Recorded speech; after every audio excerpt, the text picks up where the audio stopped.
ഇത് മലപ്പുറം, കേരളത്തിന്റെ ഹൃദയഭൂമിക. മലകളുടെയും താഴ്വരകളുടെയും ഹരിതനിലം. മനുഷ്യത്വവും മതസൗഹാർദ്ദവും കൈകോർത്തു പിടിച്ചു നടന്ന ചരിത്രമണ്ണ്. അതിരില്ലാത്ത സൽക്കാരത്തിന്റെ വിരുന്നുനാട്. 1969 ജൂൺ 16 മലപ്പുറം ജില്ല രൂപീകരിക്കപ്പെടുന്നത്. എന്നാൽ നൂറ്റാണ്ടുകൾക്ക് മുമ്പേ ചരിത്ര താളുകളിൽ ഇടം പിടിക്കത്തക്കവണ്ണം സംഭവ ബഹുലമായിരുന്നു ഈ നാടിന്റെ ഭൂതകാലം. യുദ്ധവും സമാധാനവും കൊണ്ട് ചരിത്രത്തിൽ അടയാളപ്പെടുത്തിയ നാടാണിത്. ചരിത്രാതീത കാലം തൊട്ടേ ഏറനാട്, വെള്ളുവനാട് എന്നിങ്ങനെ അറിയപ്പെട്ട മലപ്പുറത്ത് വിവിധ ജനപദങ്ങളുണ്ടായിരുന്നു.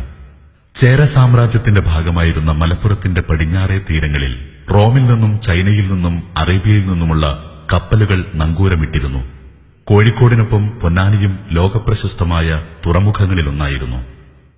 9-ാം നൂറ്റാണ്ടിൽ കുലശേഖര രാജാക്കന്മാരുടെ ഭരണകാലത്തിനു ശേഷമാണ് നായർ നാടുവാഴികൾ ഏറനാട്, വെള്ളവനാട് പ്രദേശങ്ങളായി ഇവിടം വിഭജിക്കപ്പെടുന്നത്.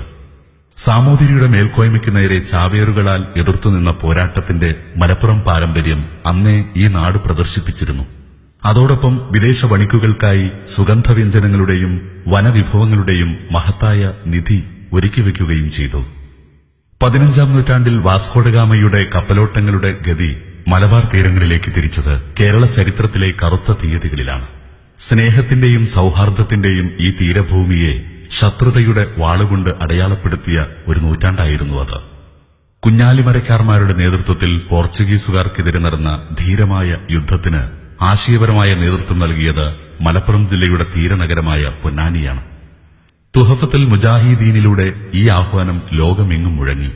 തുഹഫത്തുൽ മുജാഹിദീനും മൊഹീദ്ദീൻ മാലയും രചിക്കപ്പെട്ട അതേ കാലത്തുതന്നെ തിരൂരിലെ തുഞ്ചൻ പറമ്പിൽ ഭാരതീയ ഭക്തിപ്രസ്ഥാനത്തിന്റെ മരത്തണലിൽ ആ മധുരിക്കുന്ന കാഞ്ഞിരവും തെടുത്തു തുഞ്ചത്തെടുത്തച്ഛൻ. ചക്ഷുശ്രവണ ഗളസ്ഥമാം ദർധുരം ഭക്ഷണത്തിനപേക്ഷിക്കുന്നതുപോലെ കാലാഹിന പരിഗ്രസ്ഥമാം ലോകവും ആലോല ചേതസ്സ ഭോഗങ്ങൾ തേടുന്നു. ലക്ഷ്മിയും അസ്ഥിരയല്ലോ മനുഷ്യർക്കു നിൽക്കുമോ യൗവനവും പുനരധ്രുവം. ഇത് നിള, ഭാരതപ്പുഴ എന്നും ഈ നദി പുകൾക്കൊണ്ടു. ഈ തീരത്തിലാണ് ചരിത്ര പ്രസിദ്ധമായ മാമാങ്കം നടന്നത്. സാമൂതിരിയുടെ പടയോട് മരണം വരെ പോരാടി വീരമൃത്യു വരിച്ച ചാവേറുകളുടെ രക്തം കൊണ്ട് ചുവന്ന പുഴയാണിത്. തങ്ങളെ ചൂഷണം ചെയ്യുന്ന ഒരു അധികാരിയെയും പൊറുപ്പിക്കാൻ കഴിയാത്ത മലപ്പുറത്തിന്റെ ആദർശധീരതയുടെ പ്രതീകമായി ഈ നദി സംസ്കാരത്തിന്റെ തീരങ്ങളെ നനച്ചൊഴുകിക്കൊണ്ടിരിക്കുന്നു. മിനി പമ്പ എന്ന പേരിൽ പ്രധാനപ്പെട്ട ഒരു തീർത്ഥാടന കേന്ദ്രമായി ഇന്നിത് മാറിയിരിക്കുന്നു. മൈസൂർ സുൽത്താൻമാരുടെ വരവോടെ മലപ്പുറം അതിന്റെ ചരിത്രത്തിൽ മറ്റൊരു അധ്യായം രചിച്ചു. ഏറെ തെറ്റിദ്ധരിക്കപ്പെട്ട ആ കാലത്തിന്റെ ബാക്കിപത്രം പക്ഷേ ആധുനികതയുടെ പുത്തൻ പാതകളിലേക്ക് നീങ്ങിയ മലപ്പുറത്തിന്റെ ചരിത്രമായിരുന്നു. ടിപ്പു സുൽത്താൻ വെട്ടിയ റോഡുകളിലൂടെയാണ് ഇന്നും മലപ്പുറത്തിന്റെ ദിനാന്തങ്ങൾ യാത്ര ചെയ്യുന്നത്. ടിപ്പു വരച്ചിട്ട അതിരുകളും അളവുകളുമായാണ് ഇന്നും മലപ്പുറം ജില്ല രേഖപ്പെട്ടു കിടക്കുന്നത്. ടിപ്പുവിന് ശേഷം മലപ്പുറത്തിന്റെ ചുവന്ന മണ്ണ് തേടിയെത്തിയത് ബ്രിട്ടീഷുകാരാണ്. ഹരിതഭംഗി നിറഞ്ഞ ഈ താഴ്വാരം തങ്ങളുടെ വിശ്രമ മന്ദിരങ്ങൾ പണിത് അവർ സ്വന്തമാക്കി.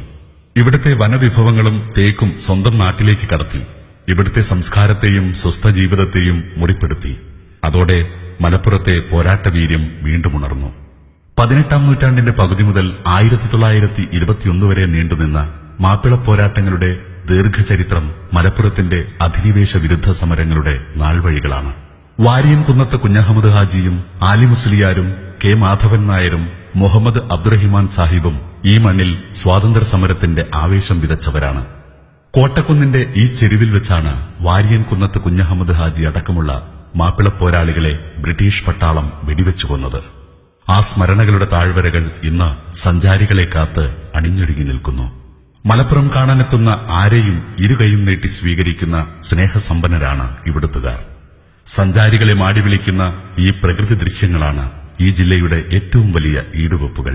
കടൽ തീരങ്ങളുടെ വിശാല സൗന്ദര്യവും മലപ്പുറത്തിനുണ്ട്. പടിഞ്ഞാറേക്കര ബീച്ചിലെയും ഓട്ടുംപുറം ബീച്ചിലെയും ഈ സായാഹ്നവേളകൾ ആസ്വദിച്ചാൽ മതിവരില്ല. പൊന്നാനി ബീച്ചും കൂട്ടായി ബീച്ചും മത്സ്യബന്ധനത്തിനും പ്രസിദ്ധമാണ്. ജില്ലയുടെ കിഴക്കേ ദിശ മുഴുവൻ കാടും മലയും തിങ്ങിയ ഹരിതഭൂമിയാണ്.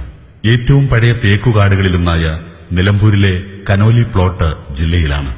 കക്കാടംപോയിൽ, ആഢ്യൻപാറ വെള്ളച്ചാട്ടം എന്നിവ ഈ മലനിരകളുടെ ജലകേളികളാണ്. ഇത് കൊടികുത്തിമല. ജില്ലയിലെ ഏറ്റവും ഉയർന്ന കുന്നുകളിലൊന്ന്.